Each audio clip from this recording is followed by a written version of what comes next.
Hello and welcome back to Infinite Space Books and Stories. Today, we're diving into the fourth story in the House series, Emerging Songs. In this chapter, we follow Grace, a 14-year-old girl whose world is shaped by sounds rather than sights.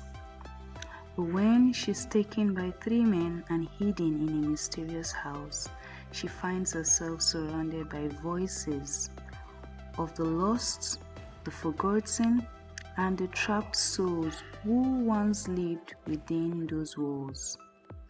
Will Grace escape, or will the house claim her as it has so many others?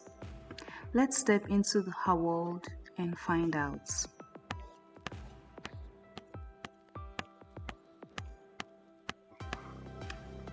Grace was 14, blind since birth, but perceptive in a way that made her world alive with sounds, scents, and feelings. Her mother's voice had always been her constant companion, filling her darkness with songs and stories, creating images in her mind that were as bright as any sighted person's world. But as she sat in the back of a rattling van, surrounded by three men with rough hands and even rougher voices, Grace's heart pounded. She was too afraid to make a sound, to break the silence that had wrapped itself around her. Her captors, Max, Benny, and Leon, barely spoke, tension heavy in the air as they drove through narrow, winding roads into unknown depths. The men planned to keep Grace hidden in the old house, silent and secure, while they worked out a ransom. They hadn't heard the rumors of the place, didn't know the legacy of sorrow embedded in the walls, and wouldn't have cared if they had. To them, it was just another tool in their plan, a place no one would think to look. When they reached the abandoned house, they yanked Grace out of the van with impatient hands, tension filling the air. The walls of the house loomed like silent, dark witnesses, their cracked surfaces and empty windows gaping like hollow eyes. Grace sensed a shift around her. The air was heavy, like a breath held too long. As they dragged her up the creaking steps, she could feel that this place was no ordinary house.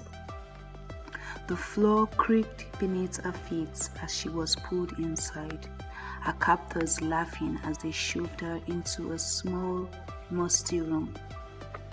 Alone, Grace sat in the silence, inhaling the still air, her fingers tracing the cold, uneven walls. She was too scared to call out, too afraid to scream. So, she did what she'd always done to comfort herself. She sang, softly at first, a lullaby her mother always sang, filling the empty, silent space with a voice that trembled but grew steady. Her voice pushed back the emptiness, filling it with warmth. Then, as if in response, she heard it, a faint melody, mournful and fragile, weaving through a song like a thin thread. She paused, her breath catching. She knew she was the only one in the room, yet she was not alone. "Hello," she whispered, her voice barely above a murmur. "Grace," a voice replied softly, as if it was from just beside her. It was a child's voice, gentle and sad. Grace's heart skipped a beat. Who are you?" "I'm Janet," the voice answered, a warmth and familiarity in her tone. "I used to live here until the house took me." Janet's presence felt like a friend in the familiar darkness that was no longer just a home. I was like you, Grace. I got lost in the house's songs. Their memories. If you listen, they'll tell you the stories of the souls trapped here. As Grace's fear gave way to curiosity, she listened closely, hearing the soft, sad melodies drifting through the walls, each more haunting than the last. The house seemed to breathe with these songs, each carrying the pain and loneliness of the lost souls drawn into its grip. The first song was a low, mournful tune that reverberated through the walls like the hum of distant thunder. Grace closed her eyes, and visions began to take shape in her mind. A little boy named Thomas, no older than 8. He'd been left there, abandoned with his addict father, his only companion, the cold, echoing emptiness. The song told of his days spent in solitude, longing for a mother who would never return. Grace thought of the loneliness of her own dark world when she heard Thomas's sorrow echoing in the walls. His voice, fragile and faint, whispered to Grace, revealing the moments of fear that grew into despair until all that was left was his hollow voice, forever imprinted on the walls. The second voice was young and delicate, weaving through the melody like a ghostly whisper. It was Hannah's song, a girl who had once tried to escape the house clutches but had been caught in its trap. Her voice was filled with sorrow, a soft trembling tune that wrapped around Grace's heart. Hannah's song told of a quiet bravery, of her desire to free herself from the house's hold, and of the loneliness that ultimately consumed her. Grace felt Hannah's courage and her heartbreak, her song a reminder of the life she would never return to. Then came the next voice, and Grace could feel the sadness of Linda, another soul ensnared by the house. Linda's song was low, haunting, and filled with a sense of resignation. She had spent her days searching for a way out, only to be swallowed by the despair that seeped from the walls. Linda's song spoke of shattered hope, of a spirit broken by the house's unrelenting hold. Grace felt the ache in Linda's voice, the weight of her sorrow pressing on her like a cold, heavy fog. Then another song emerged, sharp and sorrowful, the story of sisters who had once wandered through this house's endless halls. Their voices intertwined, telling of their days spent in darkness, their hands reaching for each other as they tried to find their way back to the light. The sisters' song was one of loyalty, of love and loss, and as Grace listened, she felt the depth of their bond, a connection that not even the house could sever.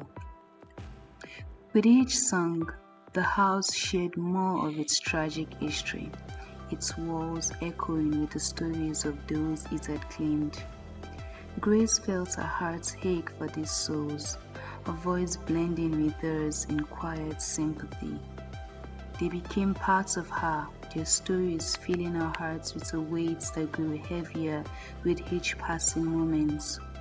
With each new story, Grace felt a quiet responsibility to carry their memories forward, a silent promise to remember. Janet's voice returned, gently guiding Grace through the house. She moved carefully, avoiding the creaking floorboards and skipping past the kidnappers, who had begun to hear the songs themselves. Max, Benny, and Leon were unnerved, their bravado cracking as they heard the ghostly melodies drifting through the darkened rooms. They grew more desperate, trying to find a way out, but the house seemed to turn against them. Always twisted and stretched, rooms changed shape, and every exit led them back to the center of the house, as though it were herding them deeper into its scraps. As Grace continued to follow Janet's voice, the kidnappers found themselves haunted by voices they couldn't escape. The melodies that had comforted Grace now seemed to mock the men, each song a reminder of the lives the house had claimed. Shadows flickered, casting twisted shapes along the walls, as if the spirits were reaching out, pulling the men further into the heart of the house. Grace sensed their fear, their heavy footsteps echoing through the halls as they stumbled blindly, trapped in a maze of their own making. The house had become their prison, its walls closing in around them, binding them in the sorrow they could not understand.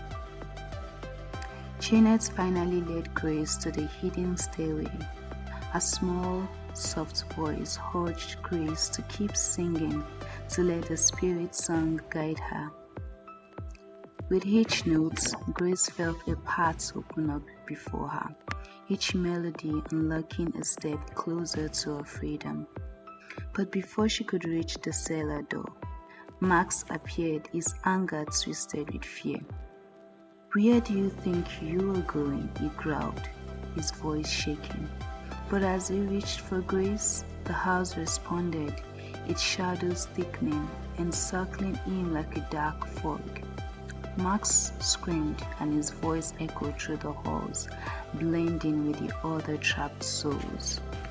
Benny and Leon tried to flee, but they too were pulled to the house's embrace, their screams swallowed by the walls. Grace listened as their voices joined the house's tragic symphony, their desperate cries blending with the haunting songs of those who had come before them. At last, Grace stood before the door, her heart heavy with the weight of the story she had heard. Jeanette's voice was faint now, her energy nearly spent, but Grace could still feel her presence. "Thank you," Grace whispered, her voice soft with gratitude. "I won't forget you." With one final song, Grace stepped out into the cool night air, feeling the chill against her skin as she left the house and its haunted melodies behind. She was found the next morning, exhausted and disoriented, but alive. The world outside felt strange, unfamiliar, as though she was seeing it for the first time. When she tried to tell people about the house, about the voices and the songs, they only shook their heads, dismissing it as the wild imagination of a traumatized girl. They didn't believe her, but she knew the truth. The house was real, and so were the souls within it. And even as the world around her tried to forget, Grace held their stories in her heart, the keeper of the songs that no one else could hear. The house, meanwhile, remained, its walls a silent prison for those it had claimed, its tragic melodies forever etched in darkness. And that was the Emerging Songs, the latest haunting tale in the Housed series. Grace's escape may be just the beginning for those who dwell within that house. What did you think of our journey? Let me know in the comments below. Remember to like and subscribe if you'd like to hear more of these heavy stories, and stay tuned for the next chapter. Until then, keep an ear open for the echoes around you. You never know what stories might be waiting to be heard. Thanks for listening. Have a good one. Bye.